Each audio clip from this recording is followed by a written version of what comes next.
இந்த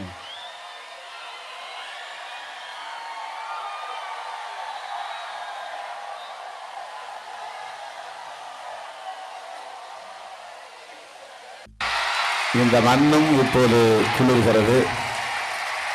நல்ல குளுமையான காற்று இந்த இனிமையான விழாவை வாழ்த்துகிறது. காற்றுக்கும் மழைக்கும் முதலில் என்னுடைய வாழ்த்துக்களையும் நன்றியையும் தெரிவித்துக் கொள்கிறேன். சன்பீம் மேல்நிலைப்பள்ளி நடத்துகிற இந்த விழாவில் பங்கேற்று மாணவ செல்வங்களையும் ஆசிரியர் பெருமக்களையும் வாழ்த்துகிற ஒரு அரிய வாய்ப்பை எனக்கு வழங்கியிருக்கிற இந்த விழாவின் தலைவர் மகாத்மா காந்தி கிராமிய தொழில் வளர்ச்சி நிறுவனத்தின் இயக்குனர் முன்னாள் துணைவேந்தர் முனைவர் ஐயா கருணாகரன் அவர்களே,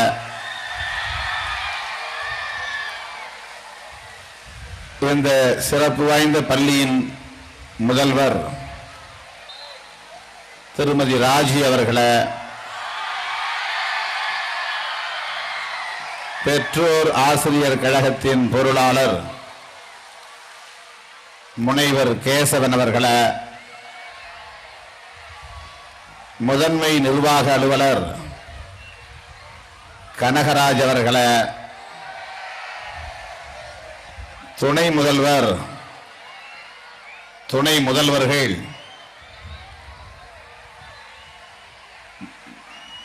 ஐடா ஆனி அவர்களே,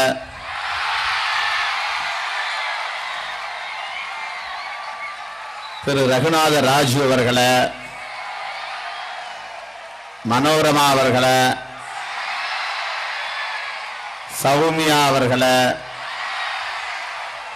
கௌதமி அவர்களே, எல்லாம் திரை நட்சத்திரங்களின் பெயராகவே, ஆனால் திரை நட்சத்திரங்கள் இல்லை, கல்வி நட்சத்திரங்கள் இவர்கள் ஆகிய ஆசிரியர் பெருமக்களை இந்நிகழ்விலே பங்கேற்று இதனை சிறப்பித்துக் கொண்டிருக்கிற விடுதலை சிறுத்தைகள் கட்சியின் பொதுச் செயலாளர் அருமை தோழர் சிந்தனை செல்வன் அவர்களே, இந்த நிகழ்ச்சியில் என்னை பங்கேற்கும்படி அன்போடு அழைத்து பல வகையிலும் என்னை பெருமைப்படுத்தியிருக்கிற நமது அன்பு சகோதரர் காந்தி கல்வி அறக்கட்டளையின் நிறுவனர் திரு ஹரி கோபாலன் அவர்களே, எனது பாசத்திற்குரிய வாழ்த்துதலுக்குரிய மாணவ செல்வங்களே, விடுதலை சிறுத்தைகளே, உங்கள் அனைவருக்கும் என்னுடைய பணிவார்ந்த வணக்கத்தை தெரிவித்துக் கொள்கிறேன். பந்தலையும் பீத்துக் கொண்டு நம்மை விரட்டக்கூடிய வகையில காற்றும் மழையும் இங்கே இப்போது இந்த விழாவை கொண்டாடி கொண்டிருக்கிறது.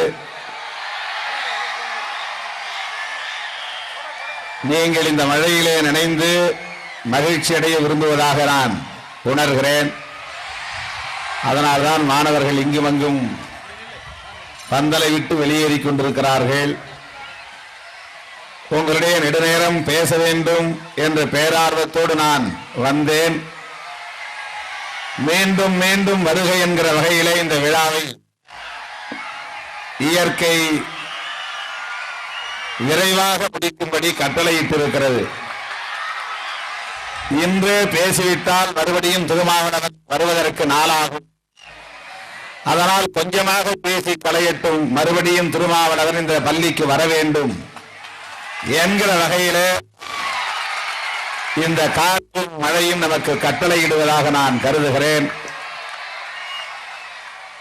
கொட்டும் மழை பெய்தாலும் நாற்காலிகளை குடைகளாக பிடித்துக் கொண்டு இந்த நிகழ்ச்சியை சிறப்பிப்போம்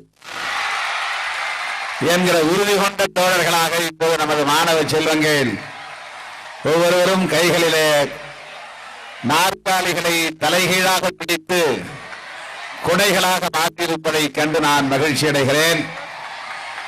எப்படி இந்த நாற்காலிகளை தலைகீழாக பிடித்திருக்கிறோமோ அதை போல் இந்த சமூகத்தை தலைகீழாக மாற்ற வேண்டிய பொறுப்பும் கடமையும் நமக்கு இருக்கிறது என்பதை நாம் உணர வேண்டும்.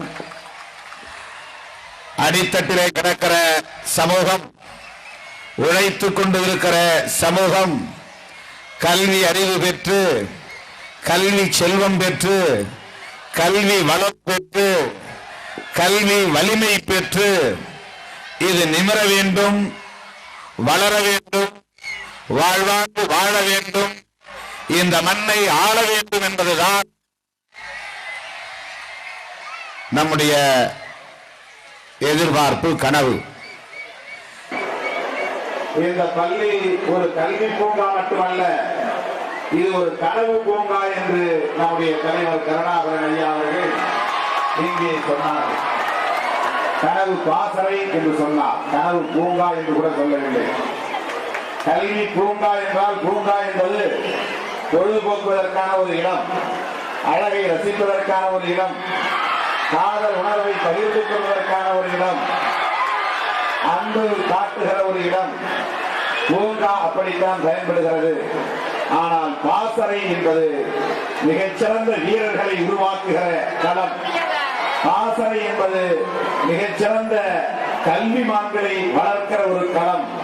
ஆகவேதான் நம்முடைய தலைவர் கருணாகரன் அவர்கள் இந்த பள்ளி ஒரு கனவு பாசறை என்று சொன்னார்.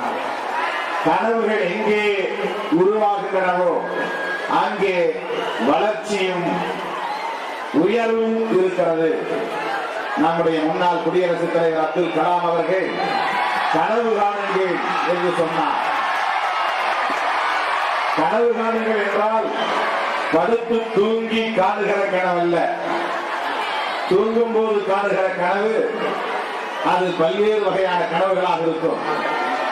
பயமுறுத்துகிற கனவாக இருக்கும், அல்லது கவலைப்படுகிற கனவாக இருக்கும், அல்லது காதல் கனவாக இருக்கும். அது தூங்கும் போது வருகிற கனவு. அந்த கனவுகள் நனவாவதில்லை. அப்துல் கலாம் அவர்கள் சொன்ன கனவு விழித்திருக்கும் போதே நாம் காணுகிற கனவு.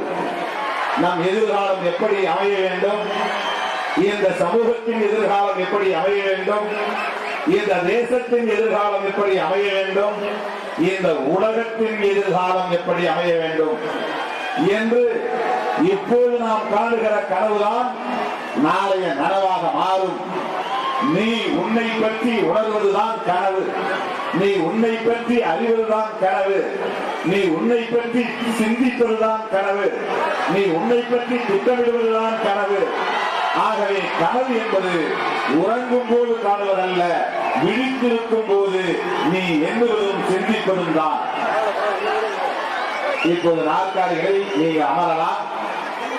காற்றும் மழையும் தம்முடைய விழாவை கொண்டாடிவிட்டு அமைதியாகிவிட்டது. காற்றும் மழையும் கூத்தாடிவிட்டு அமைதியாகிவிட்டது.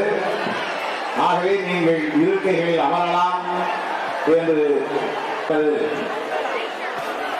மிகச்சிறந்த கல்வி நிறுவனமாக புகழ்பெற்று விளங்குகிறது. அருமையான மாணவ செல்வங்களை தேர்வு செய்து அவர்களை மேலும் தேற்றி வளர்த்திருக்கிறது. ஆற்றல் வாய்ந்தவர்களை, ஆளுமை நிறைந்தவர்களை உருவாக்குகிற ஒரு பட்டறையாக இந்த பள்ளி விளங்குவதை எண்ணி நான் பெருமைப்படுகிறேன், மகிழ்ச்சி அடைகிறேன். காந்தி பெயரால் அறக்கட்டளை, காந்தி கிராமிய பல்கலைக்கழகத்தில் அவர் துணைவேந்தர். காந்தியின் அகிம்சை கொள்கையை கடைபிடிக்க வேண்டும் என்ற கருத்துள்ளவர்களால் நடத்தப்படுகிற ஒரு பள்ளி. இந்த இடத்துல ஒரு சின்ன முரண்பாடு இருக்கிறது. அதை சுட்டி காட்டுவது என்னுடைய கடமை. முரண்பாடுகளின் தொகுப்பு தான் மானுட வாழ்க்கை. முரண்பாடுகளின் தொகுப்புதான் உலகியல். முரண்பாடுகள் தான் நம்முடைய வளர்ச்சிக்கும், நம்முடைய எழுச்சிக்கும், நம்முடைய மாற்றங்களுக்கும் அடிப்படை. ஆண் பெண் என்ற முரண்பாடுதான் நம்முடைய அனைத்து வளர்ச்சிக்கும் அடிப்படை. இரவு பகல் என்கிற முரண்பாடுதான் நம்முடைய எல்லாவற்றுக்கும் அடிப்படை. உயரம், அதாவது நெட்டை குட்டை, பள்ளம் மேடு, நல்லவன் கெட்டவன், இரவு பகல் என்ற இந்த முரண்பாடுகளில் தான் உலகம் இயங்குகிறது. ஆகவே முரண்பாடுகள் என்பது வேண்டாதவை அல்ல, முரண்பாடுகள் என்பவை கூடாதவை அல்ல. முரண்பாடுகள் தான் ஒவ்வொரு இயக்கத்திற்கும் அடிப்படையாக இருக்கிறது என்பது மார்க்சிய இயங்கியல் விதி. டயலெக்டிக்கல் மெட்டீரியலிசம், இயங்கியல் பொருள் முதல்வாதம் என்று நம்முடைய பேராசான் மார்க்ஸ் சொல்லுகிற அந்த அறிவியல் முரண்பாடுகளை அடிப்படையாக கொண்டது. உலகமே முரண்பாடுகளை கொண்டு இயங்குகிறது. அதை போல இந்திய வரலாற்றில் முரண்பாடுகள் ஏராளம் உண்டு. அதிலே காந்தி அம்பேத்கர் என்ற முரண்பாடு. ஐயா கருணாகரன் அவர்கள் காந்தியவாதி என்றால் திருமாவளவன் அம்பேத்கரியவாதி. ஆனால்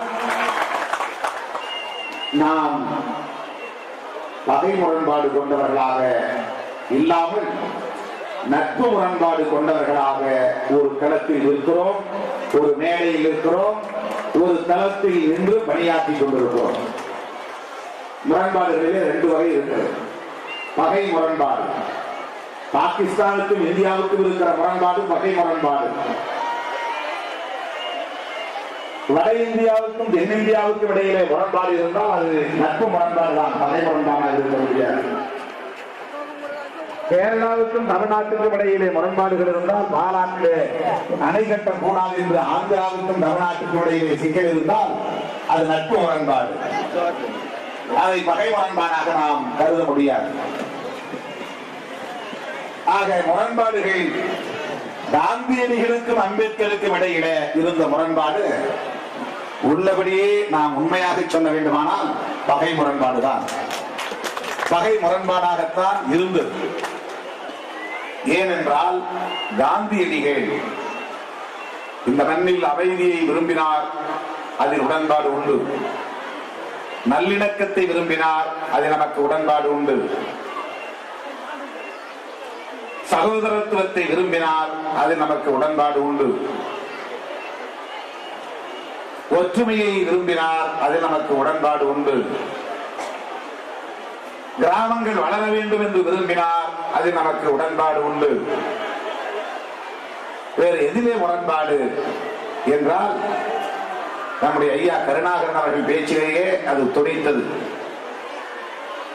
மத ரீதியான எந்த கருத்தும் நம்மை விரிவுபடுத்திவிடக் கூடாது, பிளவுபடுத்திவிடக் கூடாது என்று சொன்னார். அடிப்படையில் காந்தியடிகளுக்கும் புரட்சியாளர் அம்பேத்கர் அவர்களுக்கும் இடையிலே ஒரு மிகப்பெரிய இடைவெளி இருந்தது. அரசியல் கருத்தியல் முரண்பாடு இருந்தது. அது என்னவென்றால் காந்தியடிகள் இந்த இந்துத்துவ சமூக கட்டமைப்பை பாதுகாக்க விரும்பினார். புரட்சியாளர் அம்பேத்கர் இந்த சமூக கட்டமைப்பை அடியோடு புரட்டி போட வேண்டும் என்று விரும்பினார். அதுதான் முரண்பாடு.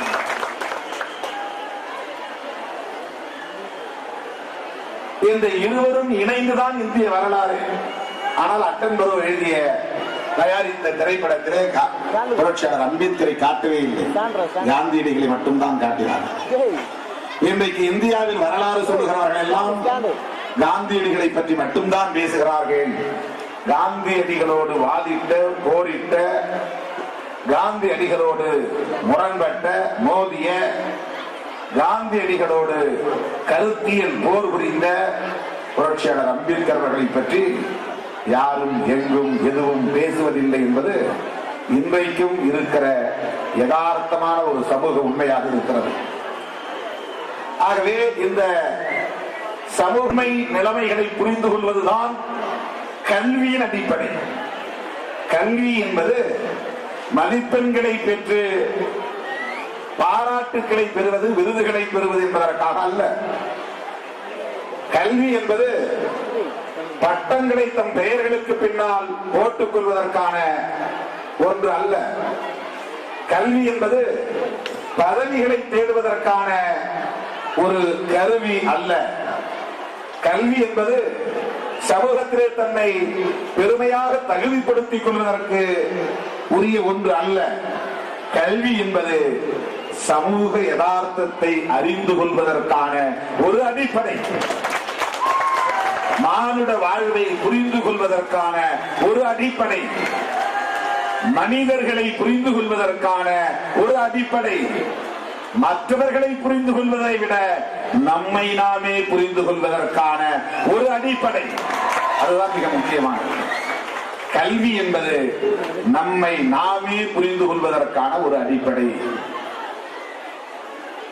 செல்ஃப் ரியலைசேஷன், அதுதான் கல்வி. மனிதன் எப்போதுமே செல்ஃப் சென்டர்ட் பர்சனாலிட்டி என்கிற ஒன்றாகத்தான் இருக்கிறான். தன்னை மையப்படுத்தியே எதையும் சிந்திக்கிறான், தீர்மானிக்கிறான். ஆனால் தன்னை உணராமலேயே மடிந்து விடுகிறான். ஐயா கருணாகரன் அவர்கள் இங்கே பேசுகிற போது ஒன்றை சொன்னார், வேகமாக போய்விட்டார். நான் என்னுடைய பேர பிள்ளைகளுக்கு தொலைபேசியில் குட் நைட் சொன்னேன். அவர்கள் கெக்கலி கொட்டி சிரித்தார்கள். ஏன் சிரித்தார்கள் என்று எனக்கு தெரியாமல் நான் அதிர்ச்சி அடைந்தேன். பிறகுதான் எனக்கு தெரிந்தது, நான் குட் நைட் சொன்னது அவர்களுக்கு குட் மார்னிங் என்று சொன்னார். அப்படி என்றால் என்ன பொருள் என்றால், எனக்கு இந்தியாவிலே நான் இருந்த இடத்திலே எனக்கு அது இரவு நேரம். இரவு நேரம் என்று இருந்ததனால் நான் குட் நைட் சொன்னேன். ஆனால் அமெரிக்காவில் இருந்தவர்களுக்கு அப்போது விடிய காலை, அப்போது பொழுது விடுகிற நேரம். ஆகவே அவர்களுக்கு அது குட் மார்னிங். ஆகவே அவர்கள் சிரித்திருக்கிறார்கள். இவருக்கு குட் நைட் என்று சொன்னவுடன் அவர்கள் ஏன் சிரித்தார்கள் என்பது அதிர்ச்சியாக இருந்திருக்கிறது. இதில் என்ன ஒரு உண்மை தெரிகிறது என்றால், ஐயா அவர்கள் நீண்ட நெடிய அனுபவம் பெற்றவராக இருந்தாலும் கூட, பொதுவாக மனிதன் எப்போதும் தன்னை பற்றி அல்லது தன்னை சுற்றி மட்டுமே புரிந்தவனாகவும் உணர்ந்தவனாகவும் சிந்திக்கக்கூடியவனாகவும் இருக்கிறான் என்பதற்கு இந்த நிகழ்வு ஒரு சான்று. ஐயா அவர்களுடைய தொடர்புடைய இந்த நிகழ்வு. அவர் இருக்கிற இடம் இந்தியா, அவரை சுற்றி இருப்பது இருட்டு. எனவே அது இரவு என்று அவர் சிந்திக்கிறார். அங்கே எதிர்புறத்தில் இருப்பவர்கள் எந்த நாட்டில் இருக்கிறார்கள், எந்த ஏரத்தில் இருக்கிறார்கள் என்பதை எண்ணி பார்க்கவோ அல்லது அதை பற்றி சிந்திக்கவோ நமக்கு நேரம் வராது. அந்த சூழலும் வராது, அந்த சிந்தனையும் எழாது. அது குற்றம் அல்ல, தவறு அல்ல. ஆனால் மனித இயல்பு எப்படிப்பட்டது என்றால், self centred personality, self centred character. தன்னை சுற்றியே தன்னை பற்றியே எண்ணக்கூடியவர்களாகத்தான். எனக்கு ஒன்று பிடிக்கவில்லை என்றால் எல்லோருக்கும் அது பிடிக்காது என்று எண்ணுவது, எனக்கு ஒன்று எதிரி என்றால் அல்லது எதிர்ப்பு என்றால் அது அனைவருக்கும் எதிர்ப்பாகவே இருக்க வேண்டும் என்று கருதுவது, அது செல்ஃப் சென்டர்ட். எனக்கு எது தேவையோ அதுவே மற்றவர்களுக்கும் தேவையாக இருக்கும் என்று கருதுவது. நம்மை பற்றியே நாம் எண்ணுகிற போது, எனக்குத்தான் இது, மற்றவர்கள் அதை போட்டி போட்டால் அவர்கள் எனக்கு எதிரிகள் என்று நாம் கருதுகிறோம். ஏனென்றால் நம்மை பற்றி மட்டுமே நாம் சிந்திக்கிறோம். எனக்கு கோபம் வருகிறது என்னை பற்றி இழிவாக பேசுகிற போது. ஆனால் மற்றவனை பற்றி இழிவாக பேசுகிற போது அவனுக்கு கோபம் வருமா என்று ஒருபோதும் நாம் சிந்திப்பதே இல்லை, ஒருபோதும் சிந்திப்பதே இல்லை. என்னை இழிவுபடுத்துகிற போது நான் வேதனைப்படுகிறேன், அது மட்டும்தான் எனக்கு தெரிகிறது. மற்றவனை நான் இழிவுபடுத்துகிற போது அவன் உள்ளம் எவ்வளவு வேதனைப்படும் என்று ஒருபோதும் நாம் சிந்திப்பதில்லை. இதுதான் தற்குறித்தனம் என்கிற மனித இயல்பு. ஆகவே மனிதன் எப்போதுமே தன்னை பற்றி எண்ணுகிறவனாக இருக்கிறான், ஆனால் தன்னை பற்றி உணராதவனாக இருக்கிறான். அது என்ன? தன்னை பற்றி உணர்கிறவன் தான். உன்னை அறிந்தால், நீ உன்னை அறிந்தால் உலகத்தில் போராடலாம் என்பது ஒரு பாடல். அது என்ன பொருள் என்றால், உன்னை அறிந்தால் என்றால் என்ன பொருள்? என்னை பற்றி நான் என்ன அறிவது? நான் திருமாவளவன், நான் அங்கனூர் என்கிற ஒரு குக்கிராமத்திலே பிறந்தேன். நான் இன்றைக்கு ஒரு நாடாளுமன்ற உறுப்பினர். அதுதான் என்னை பற்றி அறிவதா? அல்ல. இது உங்களுக்கும் தெரியும், இது எல்லோருக்கும் தெரிந்த உண்மை. அதுவல்ல. என்னை நான் அறிவது, தன்னை அறிவது எது என்றால், நான் எந்த நேரத்தில் எப்படிப்பட்ட மனநிலையில் இருக்கிறேன், என் மனம் என்னவாக இருக்கிறது, எனக்கு எதை பார்த்தால் வெறுப்பு வருகிறது, எதை பார்த்தால் விருப்பு வருகிறது, யாரை கண்டால் நேசம் வருகிறது, பாசம் வருகிறது, யாரை பார்த்தால் கோபம் வருகிறது, ஆத்திரம் வருகிறது, ஏன் வருகிறது, எதனால் வருகிறது, நான் என்னவாக விரும்புகிறேன், ஏன் எதற்கு எனக்கு இந்த முயற்சிகள், முனைப்புகள், நான் எதற்காக வாழ்கிறேன், நான் யாருக்காக வாழ்கிறேன், இப்படிப்பட்ட ஏராளமான கேள்விகளை போட்டு நாம் ஆராய்ந்து பார்க்கிற போதுதான் நம்மை நாம் புரிந்து கொள்ள முடியும். அதனால்தான் சாதாரணமாக கிராமத்திலே சொல்வார்கள், அடுத்தவன் முதுகில் இருக்கிற அடுக்க பார்க்காத, முதல்ல உன் முதுகை திரும்பிப்பார் என்று சொல்வார்கள். உன் முதுகை திரும்பிப்பார் என்றால் முதுகை எவனாலும் திரும்பி பார்க்க முடியாது. அதற்கு என்ன பொருள் என்றால், உன்னை முதலில் நீ உணர்ந்து பார். அடுத்தவன் கோபப்பட்டான்னா, என்னடா நீ கோபப்படுற அப்படிங்கிற ஆத்திரம் வருது. அடுத்தவன் உரிமை கேட்டான்னா, இவன் என்ன உரிமை கேட்கிறான் என்ற ஆத்திரம் வருகிறது. அவன் எந்த நிலையில் இருந்து உரிமை கேட்கிறான் என்பதை எப்போது உணர முடியும் என்றால், அவனாக மாறுகிற போதுதான் அதை உணர முடியும். அதனால்தான் கவிஞர் இன்குலாப் சொன்னார், சாதி கொடுமைகளை நீ உணர வேண்டுமானால் ஒரு நாள் நீ பறையனாய் வாழ்ந்து பார் என்று சொன்னார். பார்ப்பனியத்தை நீ உணர்ந்து கொள்ள வேண்டுமானால் ஒரு நாள் நீ பறையனாய் வாழ்ந்து பார் என்றால், சேரியிலே போய் இருந்து வாழ் என்று பொருள் அல்ல, அல்லது சேரியில் இருக்கிற ஒருவருக்கு பிள்ளையாய் பிறந்து வாழ் என்று பொருள் அல்ல. அப்படியே நீ உணர்ந்து பார். வாழ்ந்து பார் என்பது உணர்ந்து பார்த்தல். அப்படி இருந்தால், அந்த சூழலில் பிறந்திருந்தால், அப்படிப்பட்ட படிக்காத பாமர ஆடு மாடு மேய்க்கக்கூடிய பெற்றோரின் பிள்ளையாக இருந்திருந்தால் நாம் எப்படி இருந்திருப்போம்? என்னுடைய அப்பா படித்தவர்கள், பெரும் பணக்காரர்கள், மாடி வீட்டில் பிறந்திருக்கிறேன். பசி என்றால் என்னவென்று தெரியாது, வறுமை என்றால் என்னவென்று தெரியாது, எனக்கு பொழுதுபோக்குகளை பற்றி எப்போதும் கவலைப்பட்டதில்லை. அப்படிப்பட்ட ஒரு குடும்பத்தில் பிறந்த நான் ஒரு கடைகோடி கிராமத்திலே, குக்கிராமத்திலே, ஒரு ஏழை குடும்பத்திலே ஒரு மாடு மேய்ப்பவனுக்கு பிறக்கிற பிள்ளையை பார்க்கிற போது அவனுடைய உணர்வுகளை நாம் புரிந்து கொள்ள வேண்டுமானால் புரிந்து கொள்ள முடியாது. அவனை இழிவாக பார்க்கத்தான் நமக்கு கற்றுக் கொடுத்திருக்கிறார்கள். அவன் ஏழை, அவன் பாமரன், அவன் ஒரு போக்கிரி, அவனுக்கு நாகரிகம் தெரியாது, அவனுக்கு ஆங்கிலம் பேச தெரியாது, அவன் குளிக்க மாட்டான், அவன் நன்றாக உடை உடுத்த மாட்டான் என்கிற அளவில் தான் இந்த சமூகம் போதித்து வைத்திருக்கிறது. ஆனால் அவன் இப்படி இருப்பதற்கு அந்த சூழல் ஏன் அமைந்தது? அந்த சூழலில் நாம் இருந்தால் எப்படி இருப்போம்? ஒட்டுமொத்தமாக ஒரு சமூகத்தையே குளத்தில் இறங்காதே, குளிக்காதே என்று சொல்லி ஒதுக்கி வைக்கிற போது அவன் நாகரிகமாக இல்லை என்று மட்டும் நாம் சொல்லுகிறோமே தவிர, அவனை குளத்தில் இறங்காதே, ஆற்றில் இறங்காதே, ஏரியில் இறங்காதே என்று சொன்னதனால் தானே அவனால் அப்படி இருக்க முடியவில்லை என்று ஒருபோதும் யாரும் எண்ணியதில்லை. நான் அதைத்தான் அடிக்கடி சொல்லுவேன். நீ ஒட்டுமொத்தமாக ஒரு சமூகத்தை நீண்ட நெடுங்காலமாக குளத்தில் இறங்காதே என்று தடுத்துவிட்டு அவன் சுத்தமாக இல்லை என்று சொல்கிறாய். நான் கேட்கிறேன், ஒரு வாரம் நம்முடைய உயர்ந்த குடும்பத்தில் பிறந்த மிக உயர்ந்த ஜகத்குரு சங்கராச்சாரி அவர்களை குளிக்க கூடாது என்று ஒரு அறையிலே போட்டு பூட்டி வைத்து பாருங்கள். ஒரே ஒரு வாரம் நீ குளிக்க கூடாது, உனக்கு தண்ணீர் இல்லை, நீ இப்படியே இருக்க வேண்டும் என்று சொன்னால் அப்போது அவர் உடம்பில் இந்த சந்தன வாசனையா அடிக்கும். எண்ணி பார்க்க வேண்டும். ஆக வாய்ப்புகள் மறுக்கப்படுகிறது, உரிமைகள் மறுக்கப்படுகின்றன. இது இந்த சமூகத்தில் இருக்கிற யதார்த்தமான நிலை. இந்த யதார்த்தங்களை எல்லாம் புரிந்து கொள்வதற்கு பயன்படுவதுதான் கல்வி. கல்வி என்பது மனப்பாடம் பண்ணி மதிப்பெண்களை பெறுவதல்ல. கல்வி என்பது பட்டங்களை பெறுவதற்கான, பதவிகளை பெறுவதற்கான கல்வி அல்ல. கல்வி என்பது to realize ourselves and society. நம்மை நாமே உணர்ந்து கொள்வதற்கும் இந்த சமூகத்தை உணர்ந்து கொள்வதற்கும் தான் கல்வி. உங்களில் நீங்கள்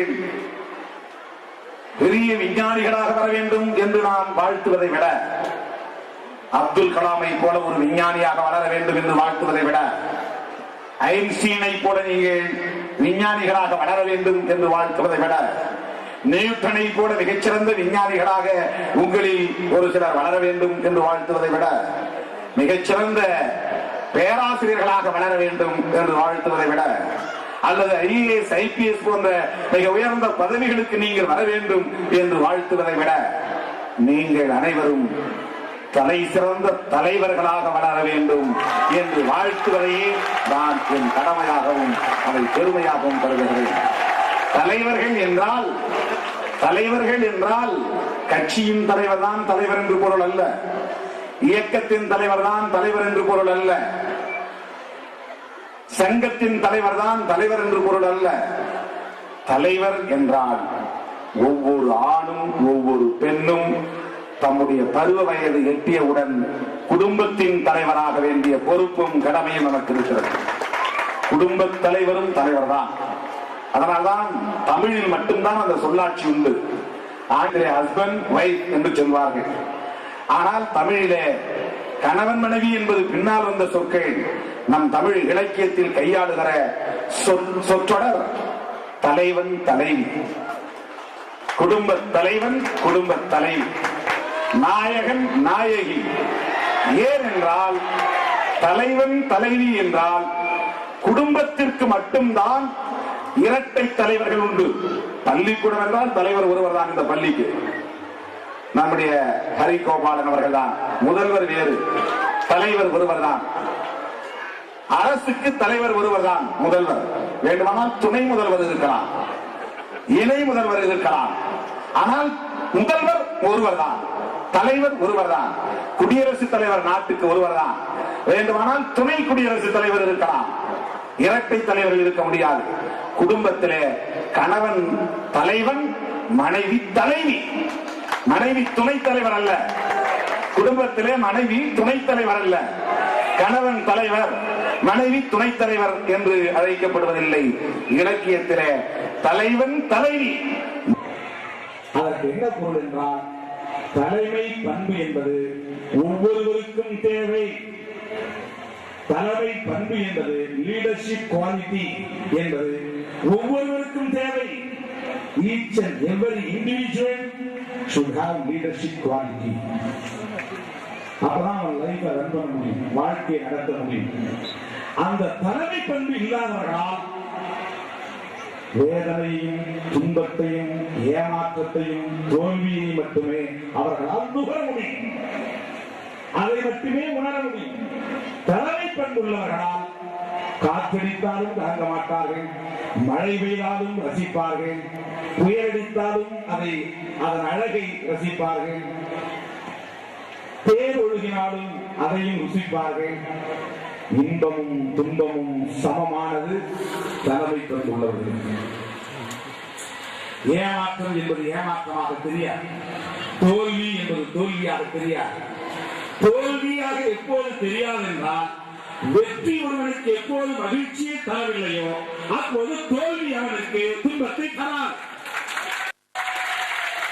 வெற்றி ஒருவனுக்கு எப்போது கர்வத்தை தரவில்லையோ அப்போது தோல்வி அவனுக்கு ஏமாற்றத்தை தராது, அதிர்ச்சியை தராது.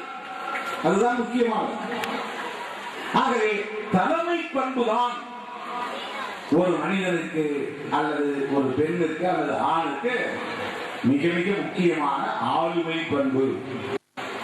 ஆண்மை ஆண்மை என்று சொல்வார்.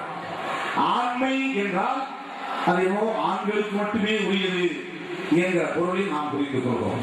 அல்ல, ஆண்மை என்பது பெண்களுக்கும் உண்டு.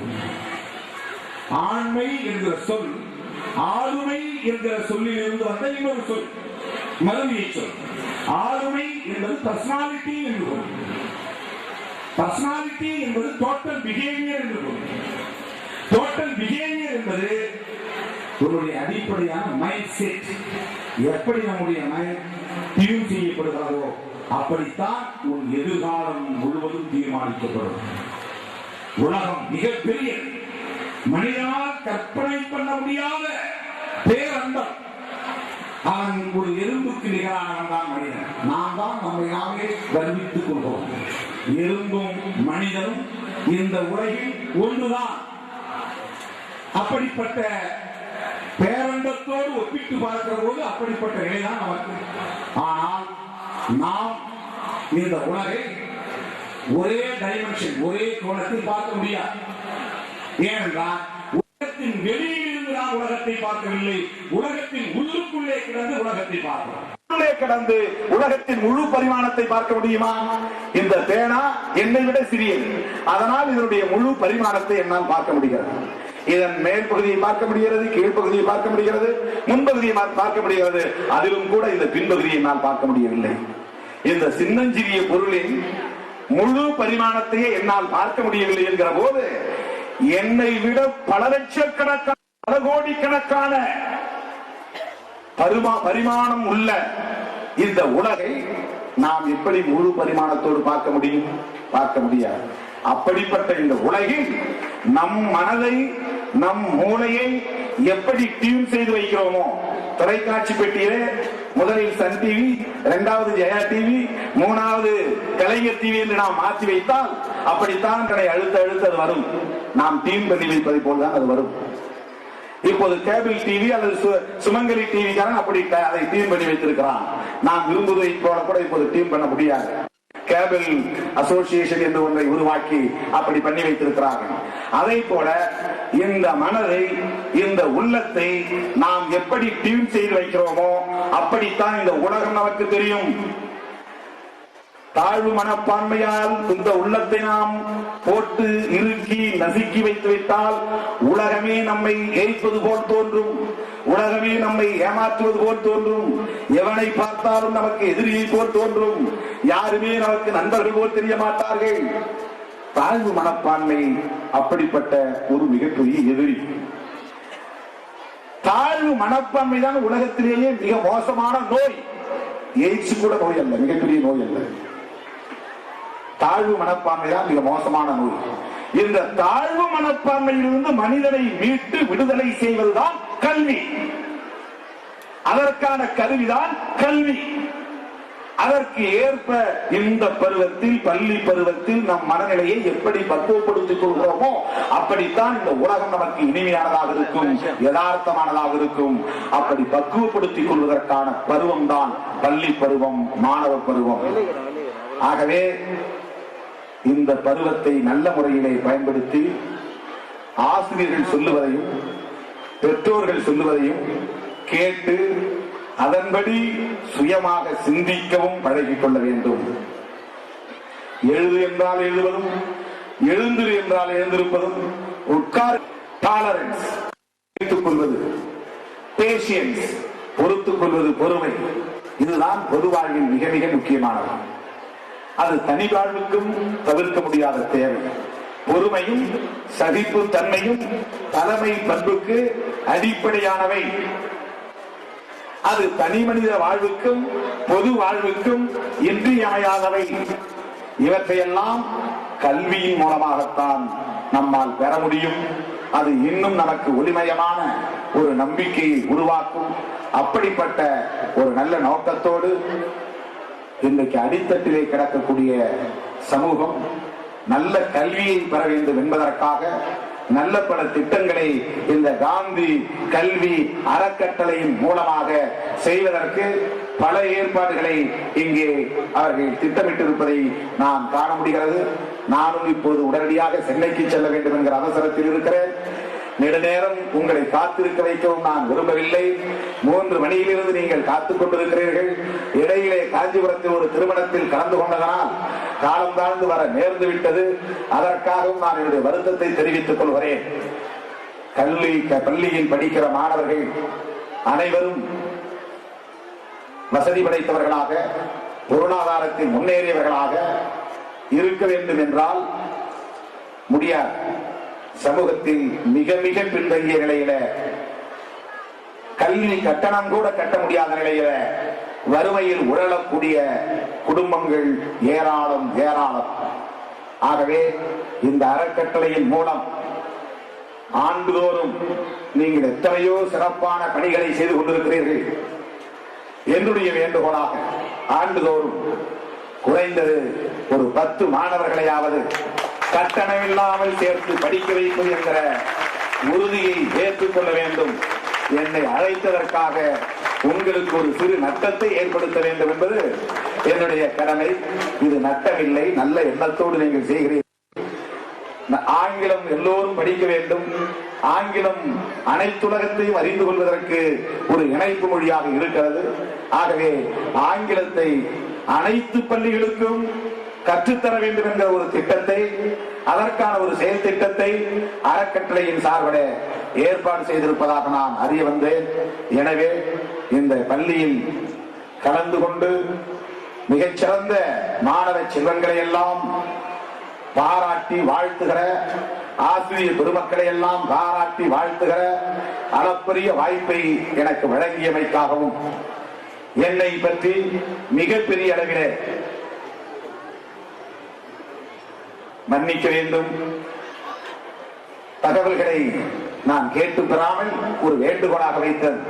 ஆனால் இங்கே 150 பேர் அப்படிப்பட்ட பயனை பெறுவதாக இங்கே சொன்னார். என்னுடைய வேண்டுகோளாக அதை 200 பேராக உயர்த்த வேண்டும் என்று நான் கேட்டுக் கொள்கிறேன். 200 பேராக உயர்த்த வேண்டும் என்று கேட்டுக் கொள்கிறேன். அதற்கு ஒப்புதல் அளித்து விட்டார் கட்டை விரலை உயர்த்தி நம்முடைய ஹரி கோபாலன் அவர்கள். ஆகவே அந்த வகையில் இந்த நிகழ்ச்சியில் நான் பங்கேற்றதில் பெருமைப்படுகிறேன், மகிழ்ச்சி அடைகிறேன். என்னை தகுதிப்படுத்த வேண்டும் அல்லது என் தகுதியை உயர்த்த வேண்டும் என்கிற வகையில எனக்கென்று ஒரு தனி நாற்காலியை போட்டிருந்தார் நம்முடைய ஹரி கோபாலன் அவர்கள். நான் அதை என்னை தகுதிப்படுத்துவதற்கான அடையாளமாக கருதவில்லை, என்னை தனிமைப்படுத்துவதற்கான அடையாளமாக நான் அதை கருதினேன். எந்த மேடையிலும், எங்கள் கட்சி மேடையிலும் கூட அதை நான் ஏற்றுக்கொண்டதில்லை. இதை சொல்லுவதற்கு காரணம் தற்பெருமைக்காக அல்ல. எது நிலையானதோ அதை விரும்புவதே நமக்கு மகிழ்ச்சியை தரும். எம்பி என்று போட்டிருக்கிற லெட்டர் பேடை எடுத்து கொடுத்தார்கள் தம்பிகள். நான் சொன்னேன், கட்சி தலைவர் என்று போட்டிருக்கிற லெட்டர் பேடை எடுங்கள், அதுதான் நிலையானது.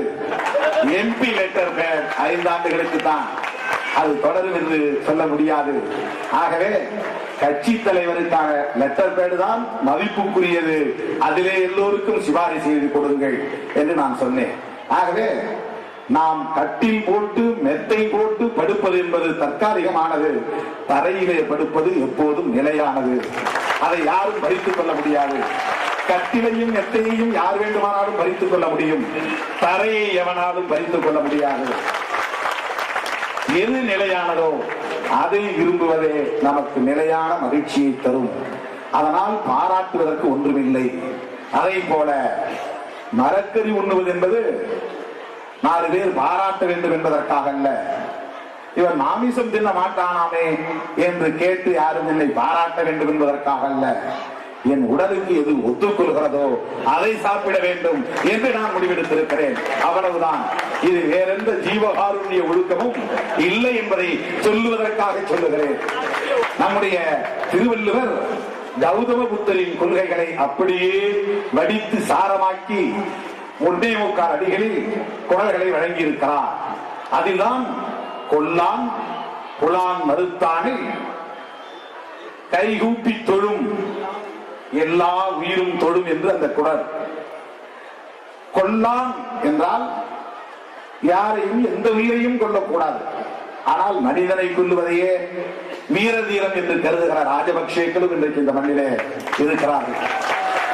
ஈவிரக்கம் இல்லாமல் படுகொலை செய்கிற காட்டு மராண்டிகளும் இந்த மண்ணில் மதிப்புக்குரியவர்களாக வரவேற்கப்படுகிறார்கள். இந்தியாவுக்கு வந்தால் அவனுக்கு சிவப்பு கம்பளம்.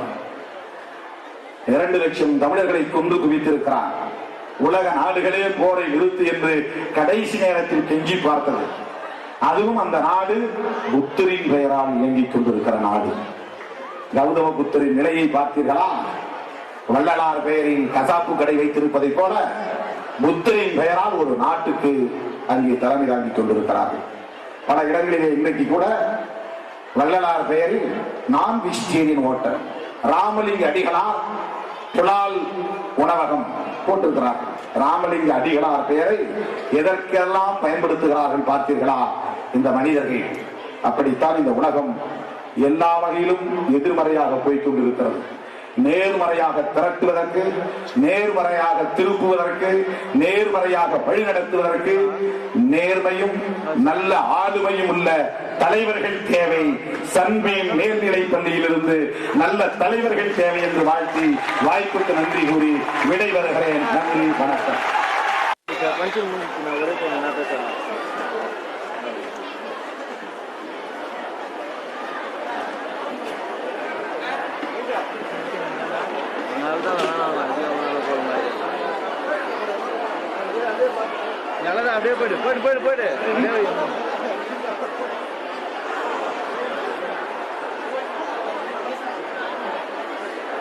Good evening to everybody.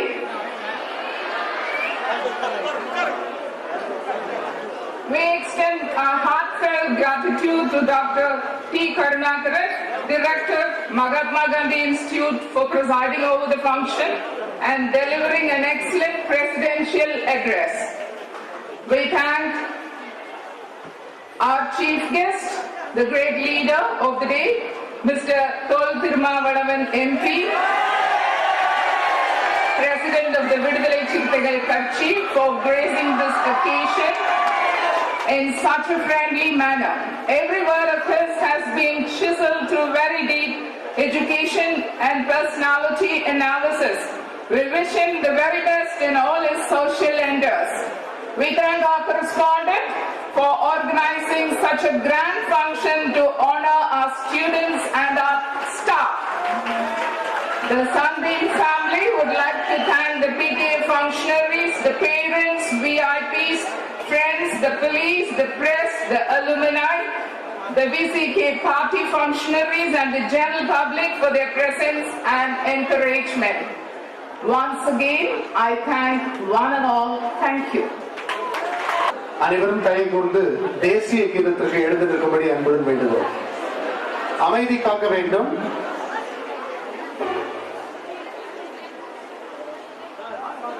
Full attention.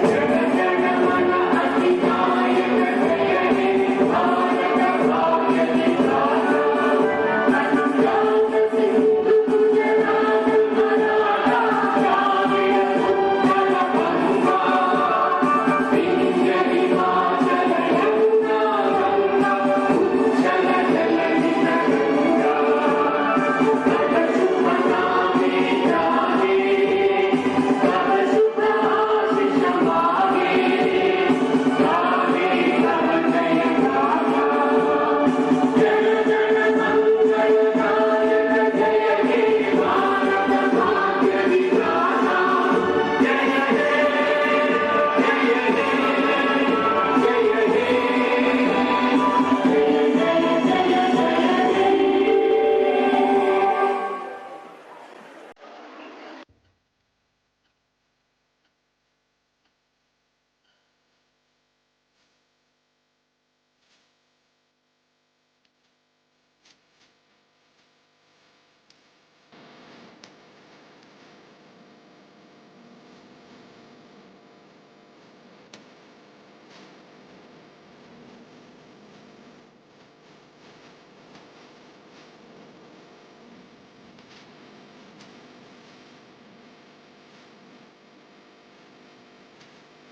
Bye.